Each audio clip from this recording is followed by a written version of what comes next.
thanks so much for joining us. I'm Carol Jenkins. The program is Black America, and today we are once again taking a look at race in America. It seems to have become topic number one of late, with racial incidents so much a part of so many of our lives and our news and our politics. Today's show is a second part of a two-part series. With us once again, Tinabeth Pina, Emmy Award-winning journalist, actor and host of CUNY TV's Urban U.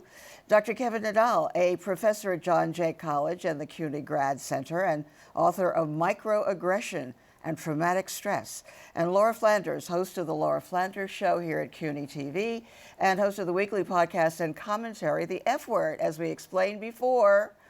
The F stands for feminist. That's right. And that's my story, and I'm sticking to it.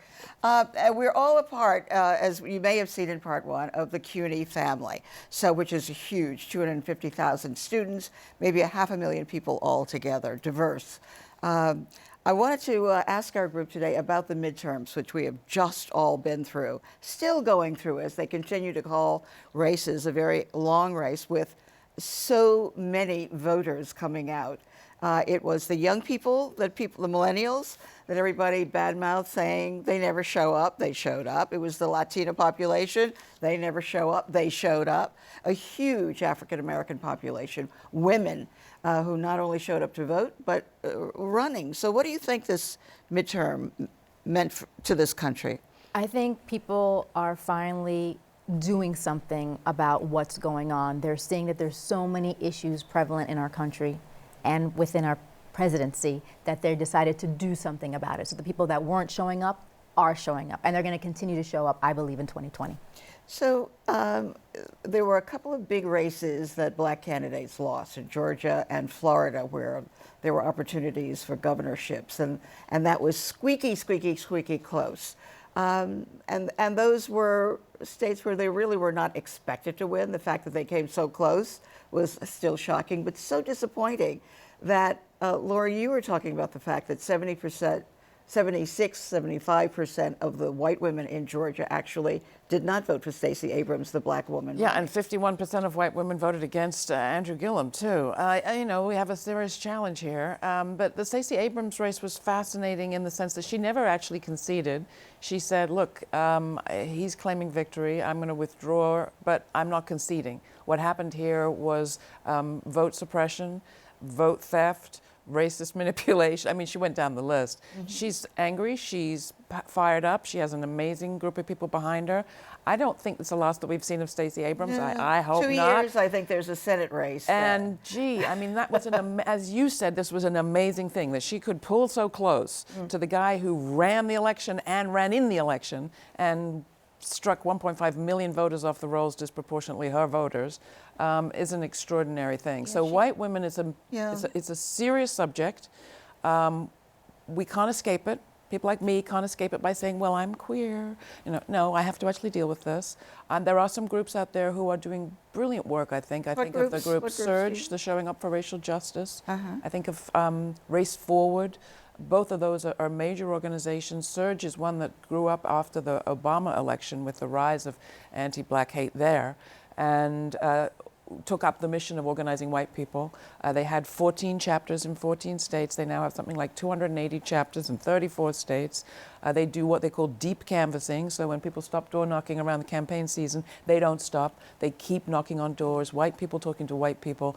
They're not about persuading the unpersuadables. Maybe that 76% won't get below 60%, but they believe there's a portion of those women who can be reached, who can be reached out to, who can be brought in. They talk about not calling people out, you're a racist, but calling people in. Let's talk about what you're actually benefiting or not benefiting in this situation. Yeah, Kevin, you do a lot of consulting and work teaching about this microaggression, the leading up to traumatic stress and all. What are your solutions? I know you've been working in schools as well as with police departments. So. Yeah, so I mean, when it comes to solution, there are like two different ways to approach it. One is to look at different systems and to try to change those systems in some ways, particularly through training. So we see this a lot in educational systems, in employment and workplace environments, to try to train employees to be more aware about issues related to race, and particularly particularly focused on implicit bias, to understanding that you might not think you're racist, you might not think you're sexist or homophobic,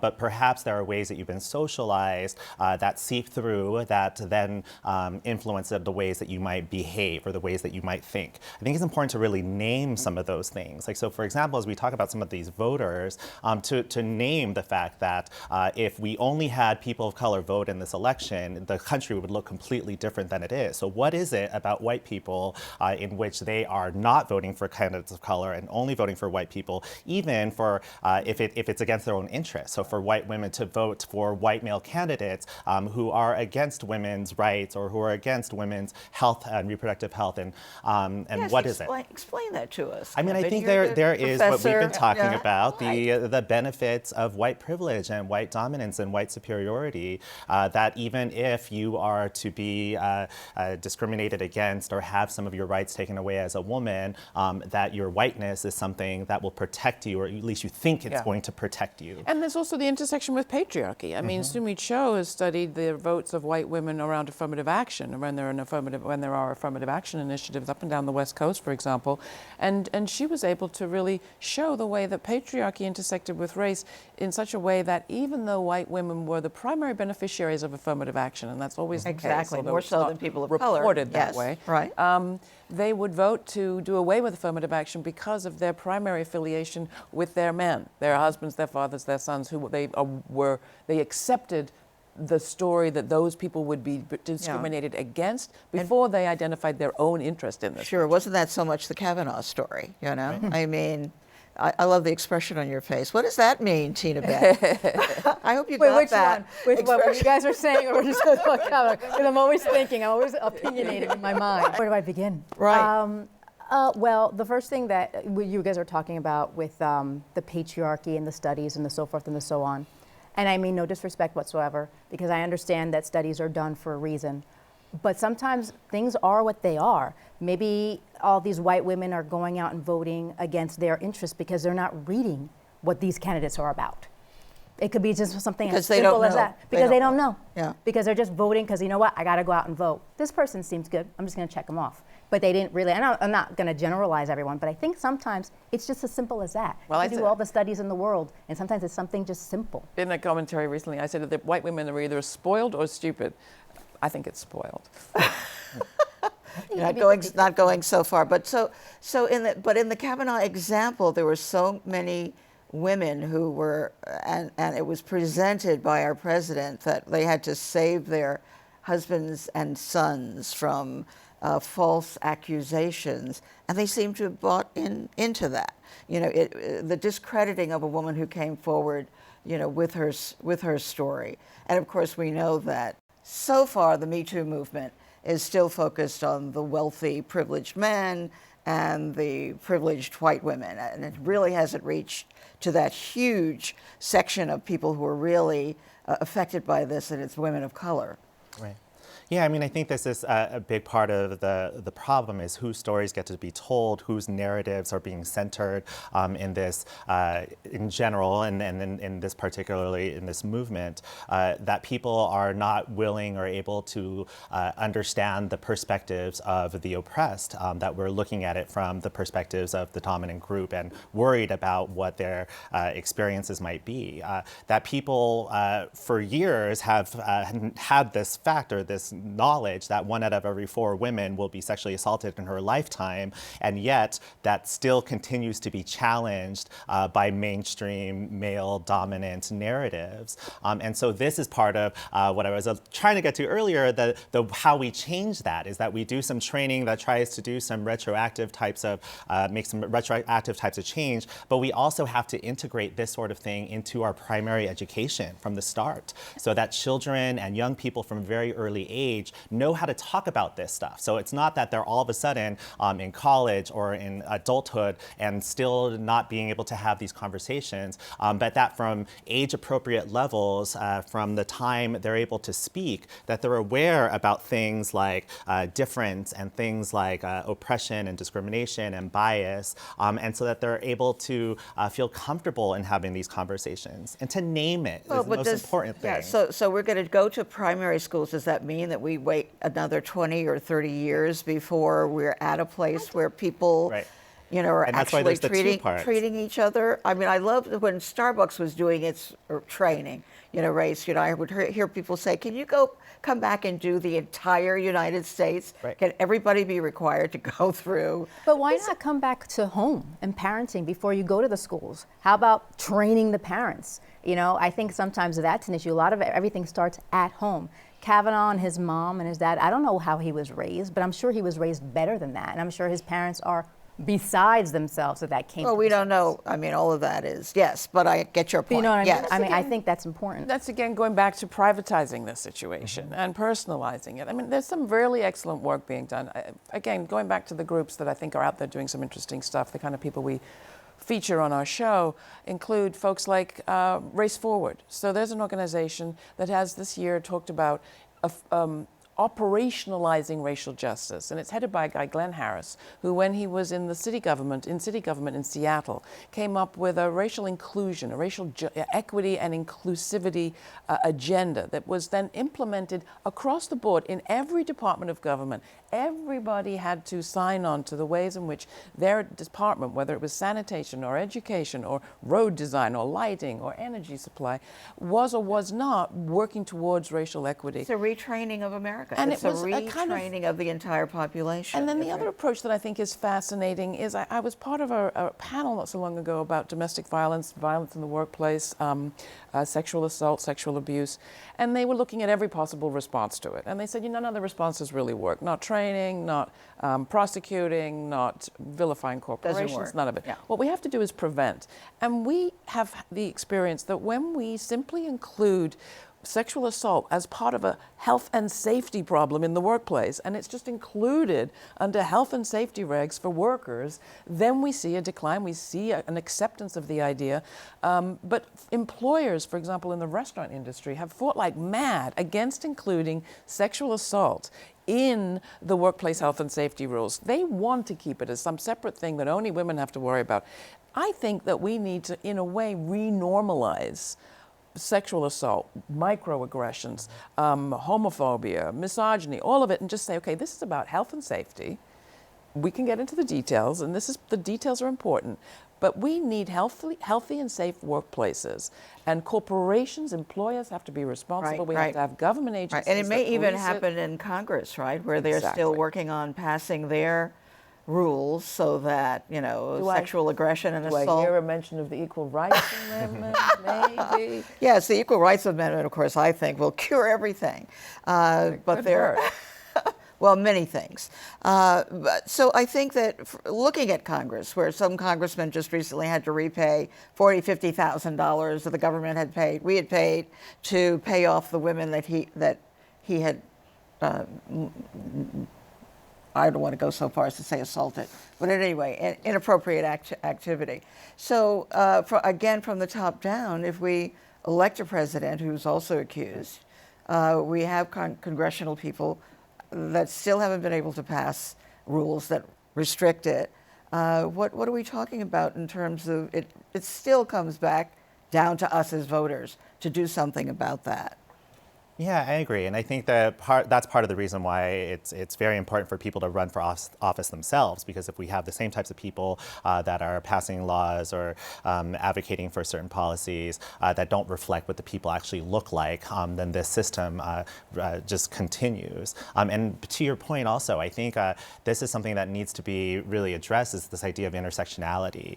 You mentioned before that women of color oftentimes are not seen as the voices behind the Me Too movement, when the Me Too movement was in fact created by a woman of color. Tarana Burke, yes, and so to really be very mindful and intentional about intersectionalities, that we can't talk about feminism without talking about women of color, we can't talk about racism without talking about sexism, and to really focus on all of those isms and the intersectionalities of them all.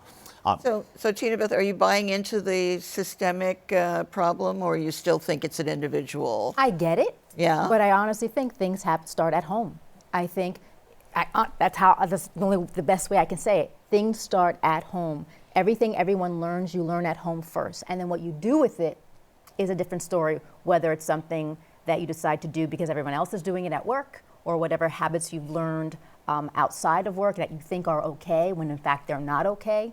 That all begins at home, in my personal opinion. But we all know that our children have come home with scandalous stories and statements and whatever that they didn't learn at home. So then the at-home problem is correcting that.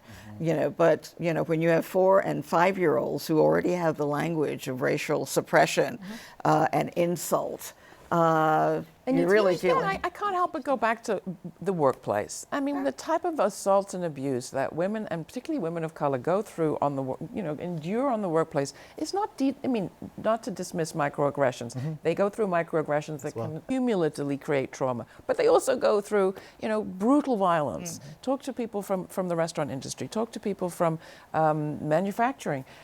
This is not, we have to get clear what we're talking about here. And I think there does need to be a corporate responsibility to what happens in the workplace.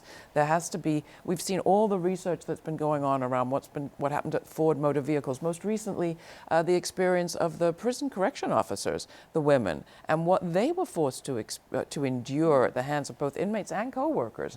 And then see the people who abused them, or the people who buried their allegations, complaints, promoted while they found themselves demoted. These are people who are as desperate for jobs as anybody. I think we have to, we can do the chest, beating, and I think as white women and white people, we have to deal with our own personal relationship to white supremacy and white nationalism and whiteness. But I think it's a structural problem as well, and there has to be institutional responsibility. I don't think we can undo this person by person, although we each have to play a part. So any personal stories of micro or macro aggression? We've been talking in the abstract here, and you've told us about your incident as a child, but not since then. You don't feel that you've had any? Absolutely, I've had it. Yes? Absolutely, I've had it, but it's how I deal with it, which is what makes you a stronger person, I think. Affirmative action has been very, very, very good to me. The reason why I got the jobs that I got at the beginning of my career were in fact due to affirmative action. The reason why I was really looked out for in college was due to affirmative action, outside the fact that I had a scholarship there. So a lot of those things were good for me. But when I was in the workplace, did people see me differently? Did people see me as less than? Maybe. I didn't think about it. I just did the best that I could to make sure that I would stand out. Of course, I deal with male aggression. That's par for the course in a newsroom. But did I let it get to me? No. Well, that used to be par for the course in the newsroom, but it's not anymore. No. But I'm older than I look, so back in the day. Back in the day, right. It was. Yes. So that was very normal. But again, it's how you treat it, how you let it affect you, and how you engage or choose not to engage. See, she's a strong person, but not everybody comes equipped that. Yeah, and that's a problem. I feel like that by saying that it pathologizes people that aren't strong enough, or people who deal with so much of it that it is debilitating, that even if they're the strongest person in the world, that it then builds up and then it becomes this very traumatic type of situation. And so it's really important for us to view microaggressions and overt discrimination, assault, and all of that as being a trauma in itself, and that much like when people experience traumas like war or rape or child abuse, that we don't say to them, you're not strong enough for not being able to handle this, but rather we say to you, this is a normal and expected reaction because this is a trauma that was beyond your control, that was not your fault, and your reactions to this have nothing to do with who you are as a person or whether or not you're strong. And you fought on several fronts. Yes. And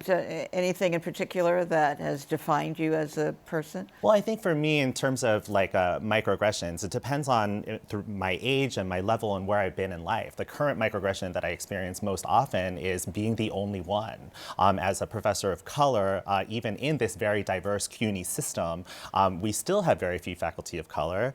We still have very few women of color, queer people of color. And so it can be really isolating. And so these are one of those types of microaggressions in which it might not be as overt as somebody saying something to me that I can identify as being racist or homophobic or having racial or homophobic connotations to it, but rather just that the system in which we're in becomes the microaggression in itself. It's an environment in which one is to feel that they don't belong. And you have here started, or at the universities that you've been at, the Filipino group, the gay group.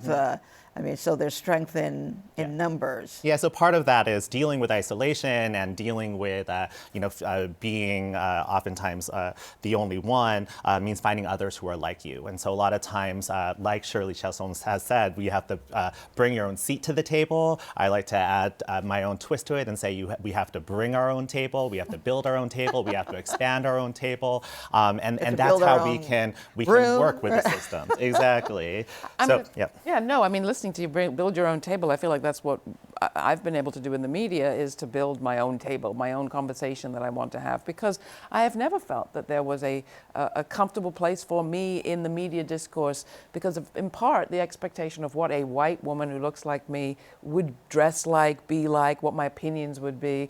I think as a lesbian, as whoever, all the other aspects of who I am, I never felt really comfortable, and I think that has played a role in the decisions I've made and where my career has taken me. And making my own media table has been both incredibly liberating and at the same time frustrating. You feel like, surely there is a channel that we can be creating for people like ourselves. Does everybody have to create their own table? That's one of the questions I think we struggle with. But it's interesting listening to you, Tinabeth. I feel like we're coming around. When we started in the first section of the program, I mentioned growing up in England and looking to the United States as a place of more possibility and more mix, more kind of what the French say, sort of mélange. And I still feel that way. I mean, I think part of the UK system is a very ossified racial structure, where you feel like your problems are not your personal problems, it's structural. And here I feel like the opposite message is your problems are your problems, it's not structural, because in America everybody can, by their own bootstraps, move forward. We need some kind of mix of the two. So I think that's what we're getting at in this conversation. And I'll just throw in one interesting thing in terms of identity. My father was in a wheelchair. I grew up with a father in a wheelchair, a successful performer, but a guy in a chair his whole life from having got polio in World War II.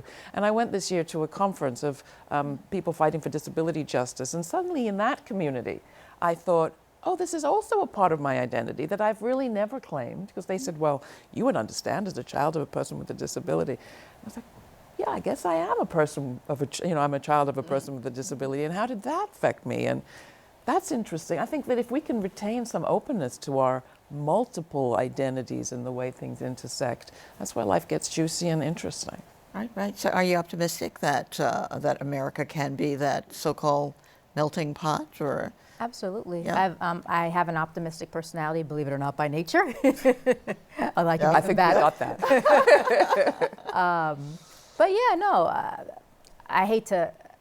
No, I'm not going to say that. What I'm going to say is. No, say that. No, what I was going to say was, Yeah, we want you to say that. Trump says, make America great again. Yeah. America is great. It doesn't have to be made great again. It is a melting pot where you can do and be anything you ever wanted to be. You just have to have that support structure there. And know how to figure out your way to get from point A to point Z. For me, there's three types of people in the world. There are those that make things happen, there are those that watch things happen, and there are those that say, oh my God, what happened? I've always been the type of person who wants to make things happen in my life. And I think because I've been born and raised in the United States, I've been able to do that. And I think a lot of other people can do that as well. They just don't realize it. Horatio Alger was a straight white guy, and he got a lot of help from the people that built the railroads, which included the state. So, I mean, I think that we have to be realistic. I don't think America is great yet. I think it is defined and sort of on a mission of greatness. And that mission is of a vision of possibility that isn't been made real yet. But I'll take the vision over the no possibility for sure. Kevin? Yeah, I think that one thing that kind of sticks out to me is just this idea that America is supposed to be a melting pot, and I've never agreed with that. I think America should be more of like a mixed salad, if you will, You don't want to be melted? because a melting pot alludes to the fact that you're all assimilating into one thing, versus America being what it has been in this rich country of diversity and of different perspectives, and so that way you can remain, who you are as a person while still integrating with others and making this amazing salad. And then in terms of just like next steps, I think it's just really important for us to fight against not just systemic oppression, but even internalized oppression. And so I've been hearing kind of just ways that this has been alluded to, but so many of us have learned implicitly or explicitly a lot of negative messages that might have taught us that you don't belong in the media, or might have taught you that you can't do something, or that you might not be able to have that opportunity because you've never seen anyone who looks like you in those opportunities. So I don't think America is great. I definitely don't think that we're making America great again right now, but I do think that with addressing all of these different issues, that we're doing whatever we can to make America even just a little bit all right. Well, you all have made it all better a lot by having this conversation. We thank you so much. Thanks to Laura Flanders, Tinabeth Pina, and Kevin Nadal. And thanks to you for joining us. I'm Carol Jenkins. The show is Black America. We'll have to do part 3. Thanks for being with us.